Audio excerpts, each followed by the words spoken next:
اور اس کے اوپر سونا تاکہ خود بخود استری ہو جائے اور کریز ٹھیک ہو جائے، اور رات کو بالوں کے اوپر رومال باندھنا تاکہ بالوں کی سیٹنگ خراب نہ ہو جائے۔ کیونکہ میں نے بال بنوائے تھے وحید مراد کٹ بال، 2 فلم سٹاروں کا ہیئر کٹ چلا، ایک دلیپ کمار کا، ایک وحید مراد کا۔ تو عام جو تھے نا بال کاٹنے والے، وہ 8 آنے لے کے بال کاٹ دیتے تھے۔ وحید مراد کٹ کے لیے 5 روپے لگتے تھے۔ 5 روپے اس زمانے میں بہت بڑی دولت تھی، جب ڈالر 1 روپے کا تھا۔ $5 کتنے ہو گئے ہیں جی؟ 500 سے اوپر ہے۔ تو یوں سمجھو کہ وہ 5 روپے دے کر وحید مراد کٹ بنتا تھا، تو پھر میں وہ اوپر رومال باندھتا تھا کہ سوتے ہوئے میرے بالوں کا ہیئر سٹائل خراب نہ ہو جائے۔ ایک چھوٹا سا بچہ ہے لیکن اپنے لباس کو کیسے حفاظت کر رہا ہے، کریز ٹھیک کر رہا ہے، سرانے کے نیچے رکھ رہا ہے اور اس کو صاف ستھرا رکھ رہا ہے۔ ہم کھاتے ہوئے کیا کرتے ہیں، آگے اگر کپڑے نئے پہنے ہوں تو آستینیں چڑھا لیتے ہیں کہ کہیں کوئی شوربہ کچھ سالن ادھر نہ لگ جائے، ادھر نہ لگ جائے۔ میں جب بھی بیٹھتا ہوں تو میری بیوی کہتی ہے آستینیں چڑھاؤ، آستینیں چڑھاؤ، لگ نہ جائے۔ اور آگے ہم کیا کرتے ہیں، تولیہ رکھتے ہیں، نیپکن رکھتے ہیں، رومال رکھتے ہیں۔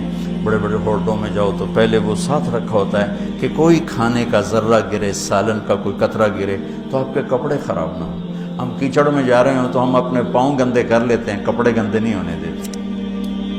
اپنے شلوار اوپر کر لیتے ہیں، پتلون اوپر کر لیتے ہیں، پاجامہ اوپر کر لیتے ہیں۔ تو جب کہیں سے کوئی آنے لگے ایسی ناگواریاں تو اپنے اوپر لے لو، بیوی پہ نہ آنے لو۔ ہم کپڑا بچاتے ہیں یا پاؤں بچاتے ہیں؟ کپڑا بچاتے ہیں، شلوار اوپر ٹانگ لیتے ہیں، کرتے کو یوں سمیٹ لیتے ہیں۔ تو جتنا کیچڑ ہے حالات کا، واقعات کا، اخلاق کا، وہ کیچڑ اپنے اوپر لے لو، بیوی کو بچا لو۔ اور بیوی کیا کرے، وہ جتنا کیچڑ ہے حالات کا، واقعات کا، ناگواریوں کا، اپنے اوپر لے لے، خامد کو بچا لے۔ لباس کا اور کیا کام ہے، یواری سواتکم، یہ تمہارے عیب چھپاتا ہے۔ تو میرا کام کیا ہے، میں بیوی کی کمیاں چھپاؤں، ڈھنڈورا نہ پیٹوں۔ بیوی کا کام کیا ہے، خامد کی کمیاں چھپائے، ڈھنڈورا نہ پیٹے۔ دوسرا کام کیا ہے لباس کا، وریشہ، لباس مجھے خوبصورت بناتا ہے۔ یہ ایک واحد رشتہ ہے جو زندگی کو خوبصورت بناتا ہے۔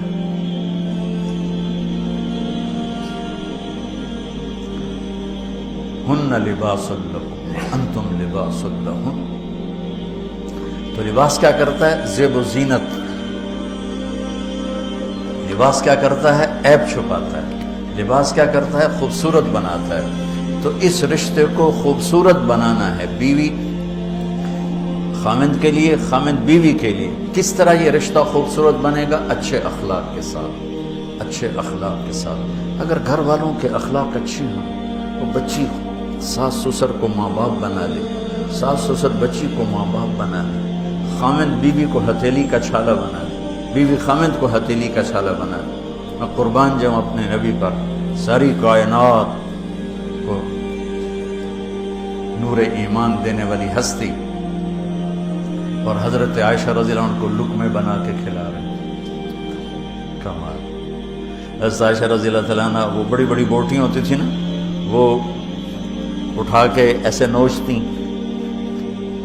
اور پھر رکھ دیتی، روٹی کا ٹکڑا اٹھاتی۔ میرے نبی وہی بوٹی اٹھاتے جہاں حضرت عائشہ نے نوچا ہوتا تھا، وہیں دکھا کے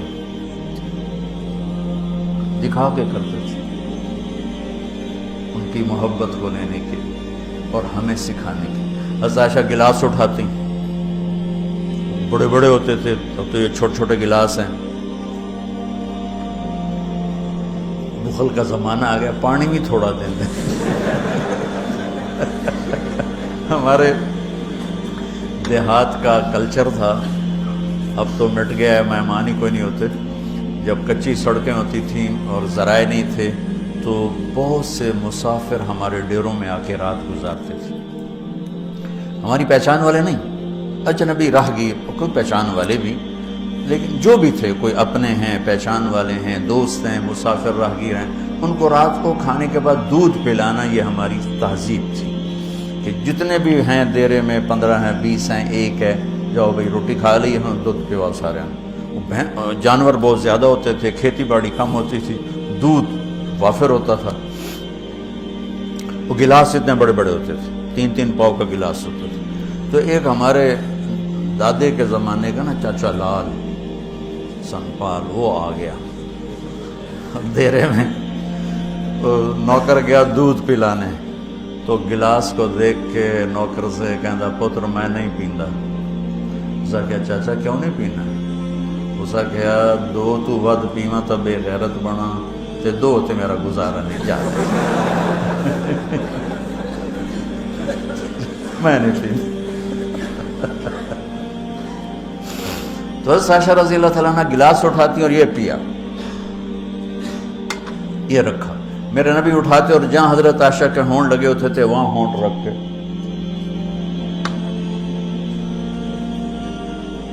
یہ زندگی سکھائی ہے۔ یا عائشو، کیا محبت سے بولا عائشہ نے، یا عائشو، یہ عاشقانہ انداز ہے، محبوبانہ انداز ہے۔ یا حمیراء، عائشہ آؤ دوڑ لگائیں۔ عائشہ مجھے پتہ چل جاتا جب تو میرے اوپر ناراض ہوتی ہے۔ حضرت عائشہ نے کہا وہ کیسے؟ کہ جب تو میرے اوپر ناراض ہوتی ہے نا تو یہ نہیں کہتی مجھے رب محمد کی قسم، تو کہتی مجھے رب ابراہیم کی قسم۔ جب تو میرے اوپر راضی ہوتی ہے تو کہتی ہے مجھے رب محمد کی قسم، اور جب تو میرے اوپر ناراض ہوتی ہے تو کہتی مجھے رب ابراہیم کی قسم۔ کہ یا رسول اللہ صلی اللہ علیہ وسلم نام ہی آپ کا نہیں لیتی، میرا دل آپ پہ کیا، میری جان قربان ہے آپ پر۔ عرب کے ماحول میں اظہار عشق عیب تھا بیوی سے، ہاں معشوق سے اظہار عشق ساری شاعری بھری پڑی، تم نے شعراء جاہلیت پڑھو یا بعد پڑھو بھری پڑی۔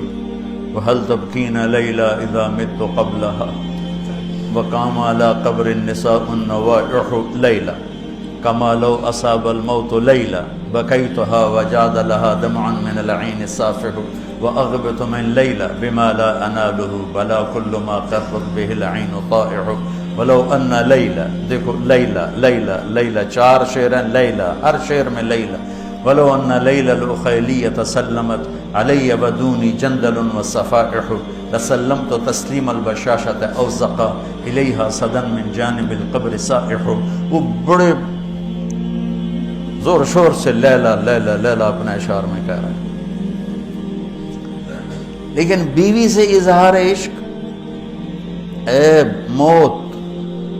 اس ماحول میں جس میں بیوی سے اظہار عشق ایک عیب تھا اور معشوق سے اظہار عشق شاعری بھری پڑی۔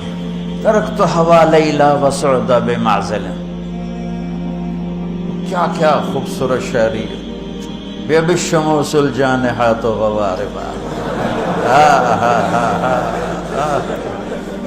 اللہ بساط من الحریر جلاببا حاولنا تفدیتی وخفنا مراقبا فوضعنا ایدیہن فوق ترائب۔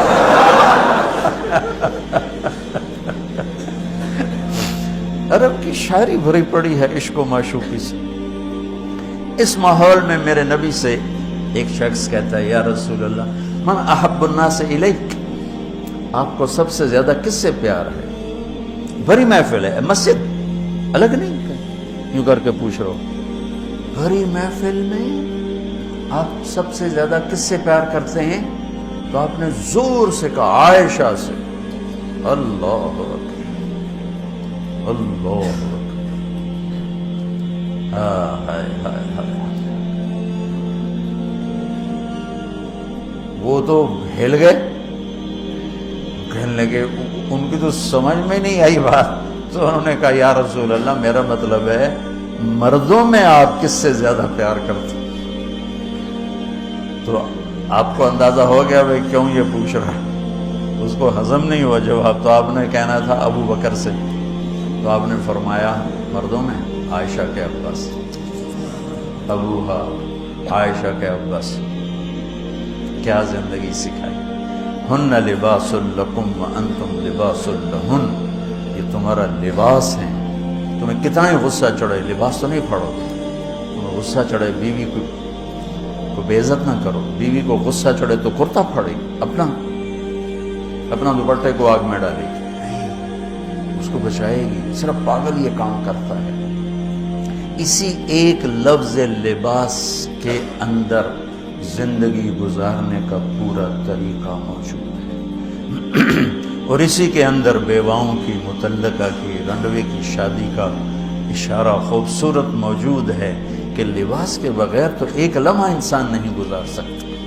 اس کو رواج دینا یہ ہماری ذمہ ہے, اور اپنے نبی کی معاشرت کو بتانا یہ ہماری ذمہ ہے.